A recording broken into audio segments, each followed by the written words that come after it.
ഒരു കഥ തുടങ്ങുമ്പോഴേ കഥയെപ്പറ്റി കൂടുതൽ വിവരങ്ങളൊന്നും ഞാൻ പാർട്ടോടെ ഉൾക്കൊള്ളിച്ചിട്ടില്ല. എന്നാൽ ഈ പാർട്ടിൽ ഈ കഥയിൽ എന്താ പറയുന്നതെന്ന് ആദ്യം തന്നെ പറയേണ്ടത് വളരെ അത്യാവശ്യമാണ്. അപ്പോൾ ഈ കഥ പറയുന്നത് ഒരു ഫാമിലി, അച്ഛനും അമ്മയും 2 മക്കളും. മൂത്തവൻ അഭിറാമും ഇളയവൻ ആദർശും. അമ്മ അഞ്ജലിയും അച്ഛൻ പ്രഭാകറും. കുടുംബപരമായി കിട്ടിയ ബിസിനസ് നോക്കി നടത്തുകയാണ് പ്രഭാകരും ഭാര്യ അഞ്ജലി. ആദ്യമൊക്കെ ഇന്ത്യയിൽ മാത്രം ഉണ്ടായിരുന്ന ബിസിനസ് വളർന്ന് വലുതായി മറ്റു രാജ്യങ്ങളിലേക്കും വ്യാപിക്കാൻ തുടങ്ങി. അങ്ങനെ അവർ നാട്ടിൽ നിന്നും വിദേശത്തേക്ക് യാത്രയായി. പ്രഭാകരൻ്റെ ഏറ്റവും അടുത്ത സുഹൃത്തായിരുന്നു മോഹൻ. മോഹൻ്റെ ഭാര്യയാണ് മീന. അവരുടെ മക്കളാണ് അനൂപും ശ്രീലക്ഷ്മിയും. പിന്നെ മീനക്ക് ഒരു സഹോദരൻ ഉണ്ടായിരുന്നു. ആ സഹോദരൻ്റെ മകളാണ് മീനു, മീനാക്ഷി. ഇവരൊക്കെയാണ് നമ്മുടെ കഥയിലെ കഥാപാത്രങ്ങൾ. വിദേശത്തോട്ട് പോകാൻ ഒട്ടും ആഗ്രഹമില്ലാത്ത അഭിറാമിനും ആദർശനും അച്ഛനമ്മയുടെ തീരുമാനത്തിന് മുന്നിൽ വഴങ്ങേണ്ടി വന്നു. അങ്ങനെ കുട്ടിക്കാലം മുതൽ ഒരുമിച്ചായിരുന്നവർ സെപ്പറേറ്റായി. കാലം മുന്നോട്ട് പോകുന്നതിനനുസരിച്ച് ബിസിനസ്സിലെ വാസ്യമേറിയായിരുന്നു. ബിസിനസ്സിൽ അവർ വലിയ നേട്ടങ്ങൾ കൊയ്തു.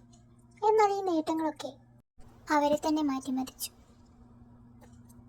മിസ്റ്റർ പ്രഭാകരും മിസ്സിസ് പ്രഭാകരും പതിയെ മാറാൻ തുടങ്ങി. പണത്തിൻ്റെ വരവിനനുസരിച്ച് അവരുടെ സ്വഭാവവും. പിന്നീട് അങ്ങോട്ട് മക്കളെപ്പോലും സ്നേഹിക്കാതെ പണത്തിന് വേണ്ടി മാത്രം അവർ ജീവിച്ചുകൊണ്ടേയിരുന്നു. പേരൻസിലുണ്ടായ മാറ്റങ്ങൾ അവരൊരിക്കലും അംഗീകരിച്ചിരുന്നില്ല, പ്രത്യേകിച്ച് ആദർശ്. എന്നാൽ അവൻ്റെ ചേട്ടൻ അവനെ അച്ഛനമ്മയേക്കാൾ കൂടുതൽ സ്നേഹിച്ചു. അവൻ്റെ എല്ലാ കുഞ്ഞു സന്തോഷത്തിലും സങ്കടത്തിലും എല്ലാത്തിലും കൂടെ നിന്ന് ഒരു ജ്യേഷ്ഠനേക്കാൾ ഉപരി നല്ലൊരു അച്ഛനായി അമ്മയായി അവൻ നിലകൊണ്ടു. ആദർശിനെ ഒരു നല്ല മനുഷ്യനാക്കിയത് അവൻ്റെ ചേട്ടൻ തന്നെയാണ്. പിന്നെയും കാലം കടന്നുപോയി. എന്നാൽ ഒരിക്കൽ തൻ്റെ പഠനവുമായി ബന്ധപ്പെട്ട് ആദർശ് അങ്ങനെ ലണ്ടനിലേക്ക് പോകാൻ പോവുകയാണ്. ജ്യേഷ്ഠനെ വിട്ടേക്കാൻ അവന് താല്പര്യമില്ലെങ്കിലും അവൻ്റെ നല്ല ഭാവിക്ക് വേണ്ടി അവന് പോയേ മതിയാവും. അങ്ങനെ ജ്യേഷ്ഠനെ വിട്ട് അവൻ ലണ്ടനിലേക്ക് യാത്രയായി. 2 വർഷത്തിന് ശേഷം വീട്ടിലെത്തിയപ്പോൾ തൻ്റെ ചേട്ടനെ കാണാനില്ല. ചേട്ടനെ പറ്റി പാരൻസിനോട് ഒരുപാട് തിരക്കിയെങ്കിലും അവരാരൊന്നും പറഞ്ഞില്ല. എത്രയൊക്കെ പറഞ്ഞാലും സ്വന്തം മകൻ എവിടെയോ പോയെന്ന് അവർക്കറിയില്ല. അവരൊക്കെ എന്ത് പാരൻസാണ്. അന്ന് അവന് ഒരുപാട് ദേഷ്യം വന്നു. അതിലൊന്നും ഒരു കാര്യമില്ലെന്ന് അവൻ മനസ്സിലായി. പഠനം പൂർത്തിയാക്കിയതുകൊണ്ട് തന്നെ അവനോട് ബിസിനസ് ഏറ്റെടുത്ത് നടത്താൻ പറഞ്ഞു. എന്നാൽ അവനിതിലൊന്നും താല്പര്യമില്ലായിരുന്നു. അങ്ങനെ വീട്ടുകാരോട് വഴക്കിട്ട് അവനും വീട് വിട്ടിറങ്ങി. തൻ്റെ ചേട്ടനെ കണ്ടെത്താതെ താൻ ഇനി മടങ്ങി വരില്ലെന്ന് അവൻ പ്രതിജ്ഞയെടുത്തു. ഇത്രയൊക്കെയാണ് ഇവരുടെ ജീവിതത്തിൽ നടന്ന കഥ. ഈ ബാക്കിയൊക്കെ വഴിയേ അറിയാം. അപ്പൊ കഥ തുടങ്ങിയല്ലേ?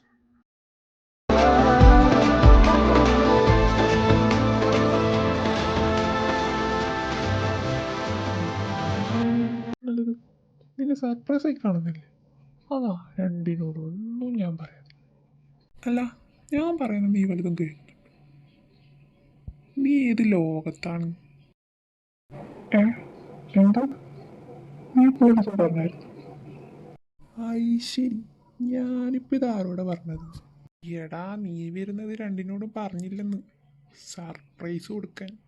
ഓ അല്ല, നീനും എപ്പോഴാണ് വന്നത്? നീ ഒന്നും പറഞ്ഞില്ല. നിന്നോട് ഞാൻ പറഞ്ഞാന്നല്ലോ, ആൾ വന്നിട്ട് 2 ആഴ്ചയായി.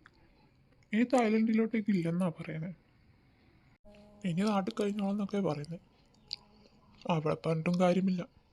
ആർക്കാടാ സ്വന്തം പേരൻസ് സെപ്പറേറ്റ് ആണെന്ന് സഹിക്കാൻ കഴിയും? അത് പറഞ്ഞത് ശരിയാ. പിന്നെ ഒരുമിച്ച് ജീവിക്കാൻ താല്പര്യമില്ലാത്തവർ പിരിയുന്നല്ലേ നല്ലത്. അത് പറഞ്ഞത് ശരിയാ, അതാണ് നല്ലത്. അതൊക്കെ പോട്ടെ, നീ എന്താ എനിക്ക് കൊണ്ടുവന്നത്? നിനക്കോ? നിനക്കെന്ത്? നിനക്കൊരു സാധനമില്ല. ആഹാ, അങ്ങനെ പറഞ്ഞ് ശരിയാവില്ല. നിനക്ക് വേണേ എൻ്റെ കുറച്ച് പഴയ തുണിയുണ്ട്, വേണേ അതെടുത്തോ. അതൊക്കെ പോരാ നിനക്ക്.